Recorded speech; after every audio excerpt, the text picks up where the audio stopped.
Pour cette première chronique de l'année, je vais vous parler des singes de la sagesse. Je réfléchissais à un thème cool, et là, soudain, je vois la petite statuette qui traîne sur mon bureau, et je me dis, c'est ça. Effectivement, il y a quelques mois, je voulais trop en avoir une, car je la trouvais trop swag, avec les trois singes. Celui qui a les mains sur les yeux, celui qui a les mains sur la bouche, et celui qui a les mains sur les oreilles. En la regardant fixement, je me suis rendu compte que j'ignorais clairement la signification de cet objet, qui me servait clairement juste de décoration, et qu'il fallait y remédier. Et puis bien évidemment, j'écris toujours mes chroniques pour vous cultiver.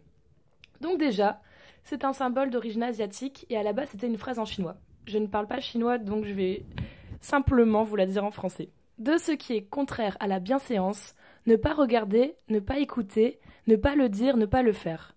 Ce qui signifie en gros qu'il faut s'éloigner du mal pour accéder à la sagesse, au bien. Plus tard, cette citation prendra la forme de trois singes grâce à un moine bouddhiste du Japon au VIe siècle avant Jésus-Christ. Sans lui, mon bureau était un peu moins incroyable. Et devinez qui était passionné par ces petits singes et gardait toujours une petite statuette dans sa poche? Gandhi. J'ai donc un point commun avec Gandhi. C'est assez stylé. Ces trois petits singes ont des noms japonais, Misaru pour l'aveugle, Kikazaru pour le sourd et Iwazaru pour le muet. Traditionnellement, le singe est censé chasser les esprits, d'où leur nom, singe de la sagesse. Il y a trois interprétations différentes que l'on peut faire en voyant cette petite statuette. La première est que la personne qui ne veut rien entendre, rien voir et rien dire se trouve à un stade près du singe. L'être humain est capable de se servir de ses capacités afin de se développer. C'est par la culture que l'homme se différencie du singe. La deuxième est que l'être humain est imprégné par ce qu'il ingère. Un peu en mode you are what you eat, mais en mode sagesse. Fait que j'ai trouvé hyper intéressant, la neurophysiologie a démontré que les circuits neuronaux des individus sont influencés par ceux des individus qu'ils côtoient. C'est l'environnement et les expériences vécues par la personne qui créent les différentes connexions du cerveau de celle-ci. Donc petit conseil, choisissez des personnes intéressantes dans votre entourage pour glow up. La dernière interprétation est que ce vide intérieur, le fait de ne pas parler, pas entendre et pas voir, est une voie vers la sagesse intérieure. Elle nous permet d'accéder à des zones plus élevées de notre intérieur, un peu comme les moines qui vivent dans le silence et qui méditent. Et ne faudrait-il pas instaurer dans notre vie quelques minutes de méditation par jour? Et est-ce que ça ne serait pas l'idée qui changerait notre vie?